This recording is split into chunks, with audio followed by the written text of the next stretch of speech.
Hi friends, good morning. അപ്പോൾ നമുക്ക് ഓരോ ദിവസവും ഓരോ ടെൻഷനായിരിക്കും അല്ലേ. എന്ന് പറയുമ്പോൾ രാവിലെ എഴുന്നേറ്റ് എന്തുണ്ടാക്കുമെന്ന് രാത്രി തന്നെ ടെൻഷൻ അടിച്ച് കിടക്കുന്നവരായിരിക്കും നമ്മൾ പലരും. എന്നാൽ രാത്രി നമ്മൾ തീരുമാനിക്കും ഇന്നത് രാവിലെ ഉണ്ടാക്കുന്നത്, പക്ഷെ രാവിലെ എണീറ്റ് വരുമ്പോൾ അതിനൊരു മൂഡ് കാണില്ല, വേറെ എന്തെങ്കിലും ആയിരിക്കും ഉണ്ടാക്കുന്നത്. അപ്പോൾ നമ്മുടെ ഓരോ സമയത്തിലെ ഈ മൂഡ് ചേഞ്ച് ഉണ്ടല്ലോ, അപ്പോൾ നമുക്ക് ഓരോ സമയത്തും ഓരോ സ്വഭാവമായിരിക്കും. അതത്ര നല്ലതല്ല കേട്ടോ. നമുക്ക് നമ്മുടേതായ ഒരു എന്താ പറയുക, ഒരു കോൺഫിഡൻസ് വേണം. നമ്മൾ ഒരു കാര്യം ചെയ്യുമ്പോൾ അതിന് ഒരു ക്ലീൻ വേണം. എന്ന് പറയുമ്പോൾ ഒരു വൃത്തിയായിട്ടായാലും ഭംഗിയായിട്ടായാലും എല്ലാം നല്ല രീതിക്ക് പെർഫെക്റ്റ് ആയിട്ട് കൊണ്ടുപോയാലേ നമുക്കൊരു അടുക്കും ചിട്ടയുള്ള ഒരു ഫാമിലി ഉണ്ടാവത്തുള്ളൂ കേട്ടോ.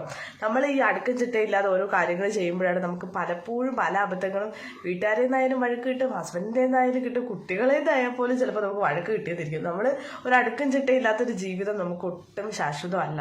നമുക്ക് എപ്പോഴും ഒരു നമ്മുടെ ലൈഫിലായാലും ശരി, നമ്മൾ ചെയ്യുന്ന കാര്യങ്ങളിലായാലും എപ്പോഴും ക്ലീൻ ആയിരിക്കണം കേട്ടോ.